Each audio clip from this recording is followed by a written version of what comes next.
Sonny was pretty sure that his shadow was capable of much more than just being a silent follower. After all, the spell had described it as being an invaluable helper. It was now up to him to find out how exactly shadow control could be of help.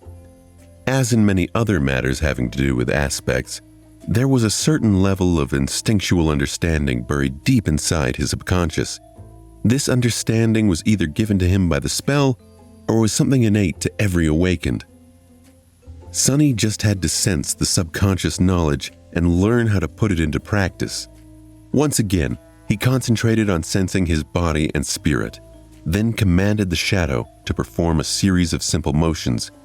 With each of them, he was growing more and more familiar with the feeling of controlling the shadow.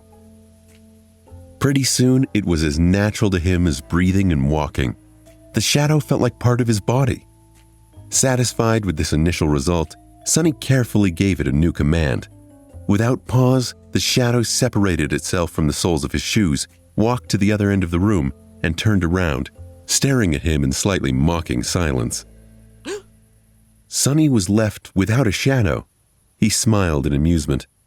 This seems scientifically impossible. Science never really applied to anything having to do with the spell, after all. As the shadow walked away, he felt a very weird split happening in his mind. It was like his perception had separated into two distinct sources. One was his body, the other, his shadow. With a bit of trying, he managed to focus on the second source. Instantly, his vision blurred. "Whoa!" the shadow heard from the other end of the room. Sonny blinked. In his mind, there now existed two pictures. One was of his room's door, with an indifferent shadow standing in front of it. The other was of a pale young man sitting on a chair, wide-eyed and bewildered. Sonny was floored by the realization he was staring at himself. He raised an arm and waved it in the air. Simultaneously, the pale young man raised and waved his. He realized he could command his shadow, but being able to use its senses opened a whole new world of possibilities. He sat for a while thinking. An ability like that opened up a lot of doors. With his Child of Shadows attribute allowing him to see and move stealthily in the darkness, and shadow control allowing him to send out a sneaky shadow as a scout, he was pretty much a perfect spy. A spy was someone who gathered information without exposing themselves to a lot of risk. A role like that suited Sonny's taste very much. Of course, spies were also able to strike from the shadows with deadly precision. Armed with information, they were masterful ambushers. With the prior knowledge of the opponent's weakness, their attacks were surgical and lethal. But any direct confrontation would mean putting himself in danger, so Sonny wasn't very keen on becoming an assassin. After all, his aspect still lacked the means of directly enhancing his combat performance. Sonny mused, "Shall we test it?" He looked at the shadow and gave it a command. With an exaggerated sigh, the shadow bent down and nimbly slid under the door. Instantly, he could see both the room and the hallway outside. Sonny closed his eyes to focus on the picture projected from the shadow. Moving stealthily from one shadow to another, it glided down the hallway. With a bit of timing and consideration, his scout was practically invisible.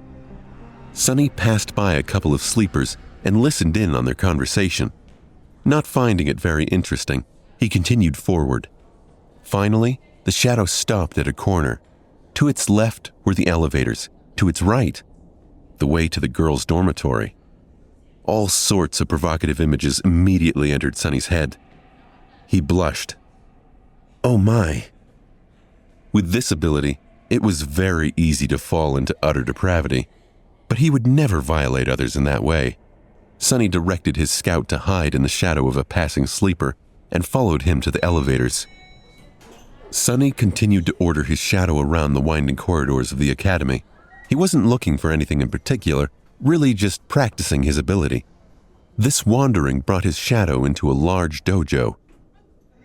Here he observed his fellow sleepers who, under the guidance of Instructor Rock, were going through the motions of the introductory combat class.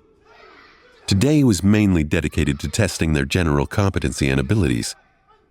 After that, the sleepers were going to be separated into groups based on their level, such as novice, advanced, or expert, as well as their weapon of choice. Some would be assigned a personal tutor or paired together.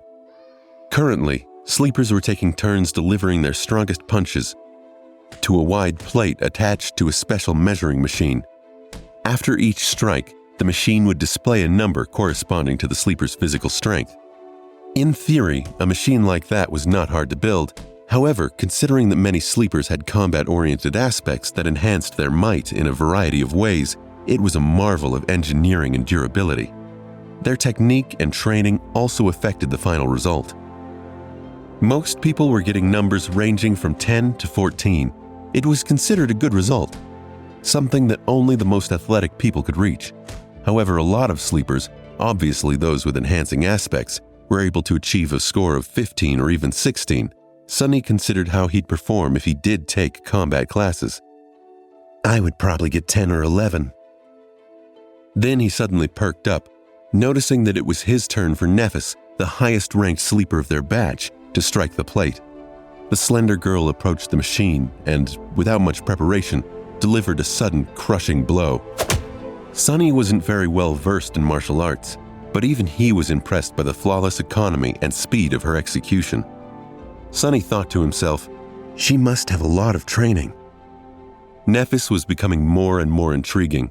What's her actual background? After a short pause, the machine displayed the result, 16. Sonny felt a bit disappointed. He was expecting something a bit higher. She was the proud bearer of a true name, after all. After that, only Castor remained. This time, Sonny couldn't even see the flying fist. It was just too fast.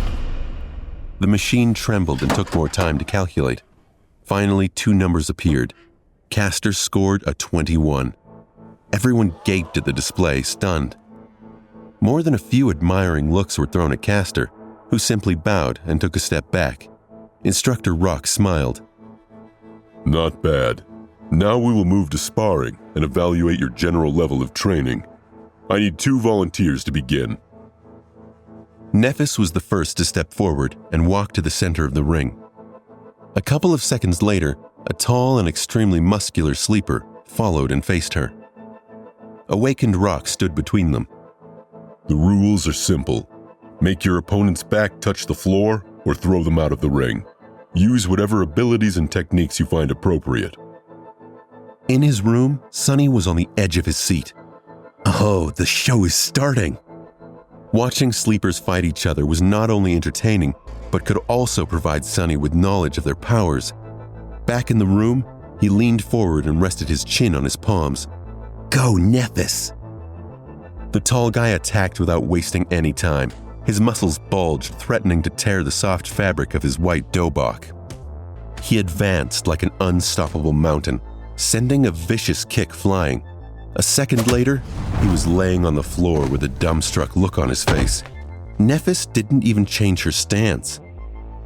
Instructor Rock gave her a cheerful look and grinned. Next.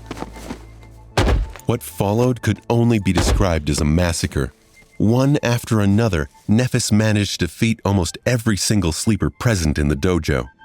She didn't seem to be faster or stronger than them, but each time someone entered the ring to fight her, they would inevitably end up beaten and thrown to the ground. Sonny watched the process with a growing sense of amusement. However, at some point, even he felt a bit of unease. Nephis moved with the calm precision of a battle machine. Her technique was clean, graceful, and ruthless. No matter what type of attack was thrown at her, she was able to either predict or instantly react to it, then deflect and turn it against the attacker with the minimum amount of effort. It didn't matter whether her opponent was poor, rich, or a legacy. Everyone would end up dealt with in a matter of seconds. What's more, throughout the whole process, the composed expression on her face didn't even change once. It was like Nephis was made out of metal. Sonny found himself suddenly apprehensive. Is she even human? What was he going to do if this changing star were to end up as his enemy? The best course of action would be to run away, or better yet, try not to antagonize her to begin with. After all, the sun was also a star, and shadows didn't mix well with sunlight. Finally, Castor was the last one remaining, once again. However, he didn't seem to be perturbed by the miserable failure of every other sleeper. With a soft smile on his lips, the young man stepped into the ring. Castor and Nephis faced each other. Their eyes locked for a few seconds, and then Castor slightly bowed. "Lady Nephis, please excuse me in advance." Sunny leaned forward. "What is he going to—" Sunny's eyes snapped open in total and utter shock. Hey amazing viewers, it's Sunny here. Thanks for sticking with us. By the time of the release of this video, only 8% of our viewers have joined the party by subscribing, and 92% of you might miss out on our next mind-blowing video. So what are you waiting for? Hit that subscribe button and join the exclusive club.